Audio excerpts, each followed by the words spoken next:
So hi guys, welcome to all electronic circuit repairing. Well, आप सभी लोगों को बहुत दिनों से इंतजार था कि सर एलईडी एलसीडी टीवी के ऊपर वीडियो बनाएं। सो गाइस, देख पा रहे होंगे ये आपके सामने रखी है एक 32 इंच की एलईडी टीवी। सो गाइस, हम आज की वीडियो में हम ये देखने वाले हैं कि कोई भी एलईडी टीवी हो किस तरह से काम करती है और एक एलईडी टीवी को मदरबोर्ड में कितना रिक्वायरमेंट वोल्टेज होता है, कौन से सेक्शन में कितना वोल्टेज जाएगा, ये सारी चीजें हम डिस्कस करने वाले हैं। सो गाइस, आप सभी लोगों से रिक्वेस्ट है कि वीडियो को लास्ट तक देखना, और जिन लोगों ने मेरे चैनल को सब्सक्राइब नहीं किया है तो प्लीज मेरे चैनल को सब्सक्राइब करके बेल आइकन जरूर दबा दें, ताकि इस तरह की लेटेस्ट वीडियो आपसे कभी भी मिस ना होने पाए। तो चलिए इस वीडियो को स्टार्ट करते हैं। तो वीडियो को स्टार्ट करने से पहले मैं कैमरे को नजदीक करता हूं और ये दिखाता हूं कि इसके अंदर कौन से नंबर का मदरबोर्ड पड़ा है और उसको हम किस तरह से डिस्कस करेंगे, किस तरह से उसका जो है फॉल्ट को फाइंड करेंगे।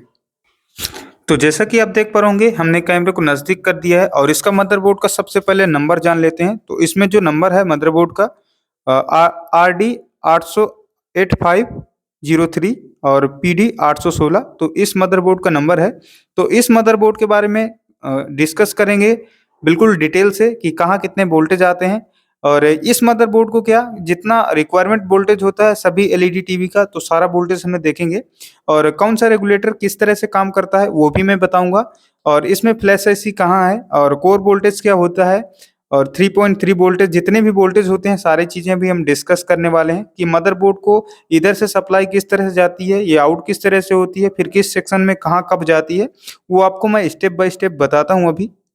जो ये हमारा मदरबोर्ड होता है, तो मदरबोर्ड को सबसे पहले जो हमारी 220 वोल्ट की इनपुट सप्लाई यहाँ तक जाती है, देख पा रहे होंगे यहाँ 220 वोल्ट की इनपुट सप्लाई जाती है। और इनपुट सप्लाई होने के बाद हमारा जो ये कॉइल फिल्टर से लेकर के मेन फिल्टर में आता है डायोड से निकल करके, यहाँ से यहाँ तक जब डायोड तक रहेगा तब तक एसी रहेगा। जैसे हमारा डायोड के बाहर होगा हमारा डीसी हो जाएगा। उस समय हमारा यहाँ 350 वोल्टेज के आसपास मिलना चाहिए, 300 350 के आसपास मिलना चाहिए। 280 भी मिलता है तो कोई दिक्कत नहीं है। फिर इसके बाद हमारा एक मॉसफेट लगा रहता है और ड्राइवर आईसी लगी रहती है जिससे वो स्विचिंग करता है। तो क्या करता है, जो हमारा चॉपर ट्रांसफार्मर होता है, ये ट्रांसफार्मर को जब हम स्विचिंग करवाते हैं तो उसके बाद जो हमारा सेकेंडरी साइड वोल्टेज जनरेट होता है, तो सेकेंडरी साइड जो इम्पोर्टेंट वोल्टेज होता है मैं वो आपको बताता हूँ। अभी मल्टीमीटर से आपको चेक करके भी दिखाऊंगा। तो इम्पोर्टेंट वोल्टेज वो होता है जो सब कोई भी एलईडी टीवी के लिए 12 वोल्ट जो इम्पोर्टेंट वोल्टेज होता है।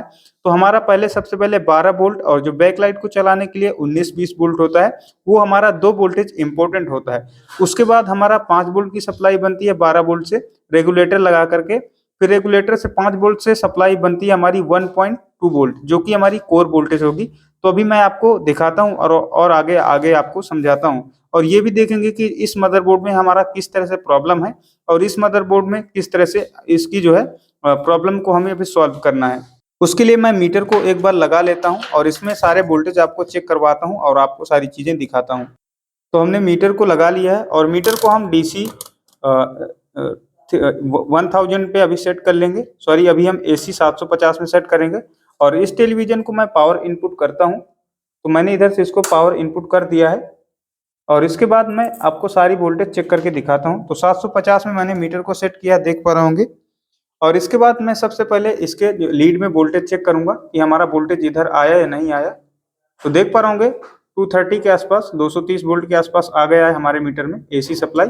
अभी क्या करना होगा, हमें इस मीटर को डीसी में सेट करना है। तो मैं डीसी 1000 की रेंज में सेट कर लेता हूँ। और इसके बाद हम मेन फिल्टर में देखेंगे 250 से 300 350 के आसपास वोल्टेज होंगे। तो देख पा रहे होंगे हमारा 320 के आसपास वोल्टेज दिख रहे हैं, क्योंकि डीसी है। ये देख पा रहे होंगे 320 के आसपास। अब क्या होता है, 320 वोल्ट आता है, फिर एक चॉपर, ये हमारा जो चॉपर है, चॉपर से एक लेग हमारा जुड़ा रहता है डायरेक्ट न्यूट्रल में। एक लेग हमारा होगा डायरेक्ट न्यूट्रल में जुड़ा होगा। फिर ये अंदर से वाइंडिंग होगी, वाइंडिंग होते होते एक लेग हमारा बाहर चला जाता है।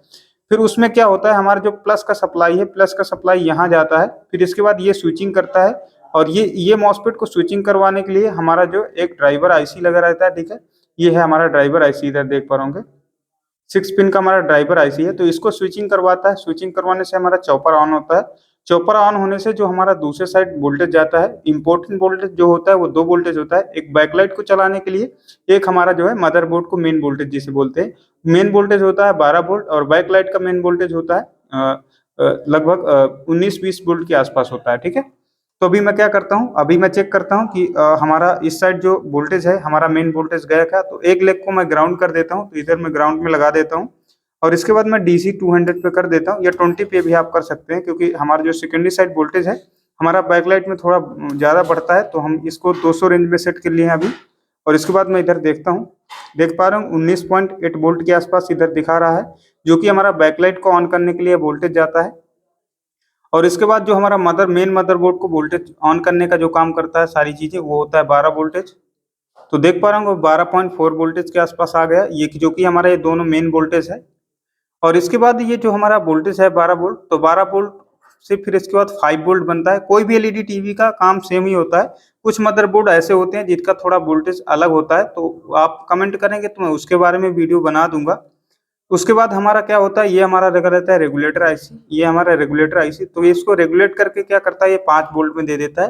तो जो हमारा कॉइल है 12 वोल्ट पहले बना, 12 से 5 बनेगा, तो ये हमारा इधर से इधर 5 हमारा आ जाएगा। तो देख पा रहे होंगे ये हमारा कॉइल है, इधर से हमारा कनेक्शन है, इसी से जुड़ा हुआ है, इस रेगुलेटर आईसी से। तो ये कॉइल के बाद हमारा 5 वोल्ट आता है इधर। तो देख पा रहे हैं 5.1 वोल्टेज, जो कि हमारा ये दोनों रिक्वायरमेंट वोल्टेज होते हैं। कोई भी मिसिंग वोल्टेज होगा टेलीविजन आपका ऑन नहीं होगा।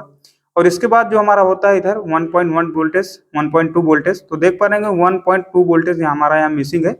और इसके बाद हमारा 3.3 वोल्ट होता है। तो अभी मैं इसको जो है यहाँ से ग्राउंड किए ले रहा हूँ, ये मैं बीजीए का पोर्ट है।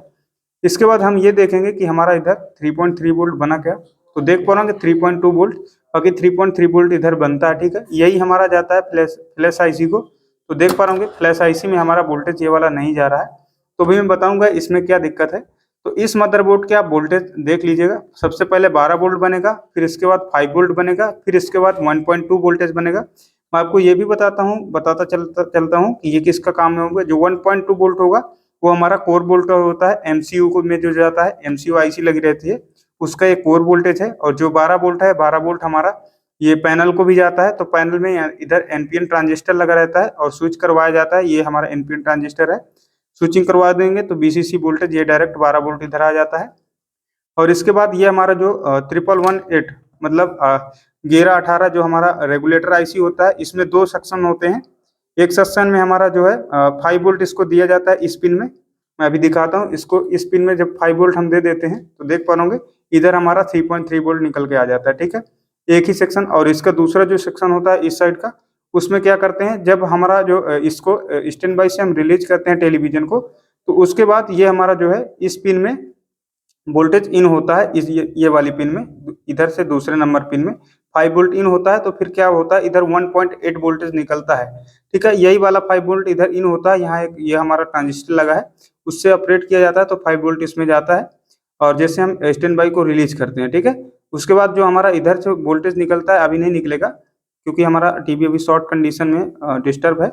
और जैसे हम इसको स्टैंड बाई से रिलीज करते हैं तो इसमें 1.8 वोल्टेज जो कि रैम वोल्टेज होता है। बाकी रैम वोल्टेज अलग अलग होते हैं, क्योंकि किसी में DDR2, DDR4, DDR3 इस तरह से लगा रहता है रैम। तो रैम के हिसाब से उसमें वोल्टेज जनरेट होते हैं। तो इस तरह से हमारा मदरबोर्ड काम करता है, ठीक है। पहले मैं एक बार फिर से कर देता हूँ। पहले सबसे पहले हमारा जो बैकलाइट सेक्शन के लिए वोल्टेज बनता है, फिर 12 वोल्ट बनता है हमारा, फिर इसके बाद हमारा 5 वोल्ट बनता है। 5 वोल्ट के बाद 1.2 वोल्ट बनता है जो कि कोर वोल्टेज है एमसीयू का। फिर इसके बाद हमारा बनता है इधर 5 वोल्ट से 5 वोल्ट आता है हमारे पास 1118 मतलब 1118 में।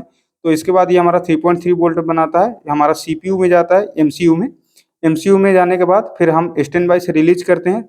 तो क्या होता है, ये 5 वोल्ट हमारा इसमें जाता है। इसके बाद जैसे इसमें गया तो फिर इधर से 1.8 वोल्टेज हमारी रैम के लिए जाता है। तो इस तरह से हमारा मदरबोर्ड काम करता है स्टेप बाय स्टेप। और मैं गाइस इसमें बताता हूँ कि इसमें प्रॉब्लम क्या हो गई थी। इसमें प्रॉब्लम ये हो गई थी शॉर्टिंग की। तो शॉर्टिंग हमें किस तरह से चेक करना है, जैसे कि मैंने आपको बताया था, इसमें 1.2 वोल्टेज नहीं बन रहा है। तो देखना 1.2 वोल्टेज मैं इसको कंटिन्यूटी में लगा देता हूँ, एक प्रॉब को मैं ग्राउंड करता हूँ और इसकी कॉइल में लगाता हूँ। तो देख पा रहे होंगे हमारा जो मीटर है शॉर्ट दिखा रहा है, ये पूरी लाइन शॉर्ट है। तो मैं बताता हूँ इसमें शॉर्ट क्या हो गया था। हम इधर से 3.3 वोल्ट का ट्रैक भी हमने कट किया है, हमारा ये 3.3 वोल्ट भी पूरी तरह से ड्रॉप था। तो हमने इसको निकाल के चेक किया सारी चीज़ें, तो हमें पता चला कि ये जो हमारा रेगुलेटर है ये हमारा पूरी तरह से ओके था। लेकिन इसमें 3.3 वोल्ट इधर नहीं बन रही थी, तो हमने इधर से इधर का ट्रैक कट कर दिया इधर से, ठीक है। तो जैसे हमने ट्रैक कट किया तो हमारा ये वोल्टेज हमारा 3.3 वोल्ट बनने लगा था, ठीक है। तो हमें ये पता चल गया था कि इस साइड की शॉर्टिंग है, तो हमने इधर 1-2 कैपेसिटर भी लगे थे, तो कैपेसिटर भी हमने निकाल के देखा। बाद में हमको ये पता चला जो हमारा एमसीयू जिसे प्रोसेसर भी कहते हैं, ये वाली आईसी हमारी हीट हो गई थी, तो हमें ये पता चल गया था कि जो हमारा एमसीयू है, ये हमारा आईसी खराब हो गया है, ये अंदर से शॉर्ट हो गया है, जिस कारण से 3.3 वोल्टेज भी हमारा शॉर्ट हो गया था। और ये हमारा फ्लैश आईसी में 3.3 वोल्ट भी जाता है, वो भी हमारा पूरी 3.3 वोल्ट पूरी तरह से शॉर्ट हो गया था, और 1.2 वोल्टेज भी पूरी तरह से शॉर्ट हो गया था, क्योंकि ये वाली हमारी आईसी जो है पूरी तरह से शॉर्ट हो गई थी। ठीक है, तो अभी हम इस आईसी को चेंज भी कर सकते हैं। अगर आईसी मिलती है तो आप इसको चेंज कर सकते हैं। बाकी ये मदरबोर्ड 1000 से 1200 का आता है, तो आप मदरबोर्ड भी आप इसको चेंज कर सकते हैं, कोई बहुत बड़ी बात नहीं है। तो इस तरह से हमारी टेलीविज़न जो है रन करती है, इस तरह से वोल्टेज इसको इम्पोर्टेंट मिलता है। अगर आपको इसके अलावा भी कुछ चीज़ें सीखना हो, जानना हो, अगर कोई कन्फ्यूजन हो, तो आप मुझे कमेंट ज़रूर किया करिए। मैं समय पाते ही आपको रिप्लाई दूँगा, क्योंकि मैं भी कमेंट से आपकी सारी चीज़ें सीखता हूँ और बहुत सारी चीज़ों को फाइंड आउट करता हूँ। तो इस तरह से जो है आप मुझे कमेंट करिएगा और चीज़ों को पूछिएगा, मैं भी खोजता हूँ चीज़ों को, फिर इसके बाद आपको बताता हूँ आगे। तो गाइस आज के लिए इतना ही, मिलता हूँ आपसे नेक्स्ट वीडियो में। और गाइस मैं यूट्यूब में फ्री ऑफ कॉस्ट आपको सिखाता हूँ, तो डेफिनेटली आप मेरे चैनल को सब्सक्राइब कर लीजिएगा, ताकि इस तरह की लेटेस्ट वीडियो आपसे कभी भी मिस ना होने पाए। सो गाइस आज के लिए इतना ही, मिलता हूँ आपसे नेक्स्ट वीडियो में, तब तक के लिए बाय दोस्तों।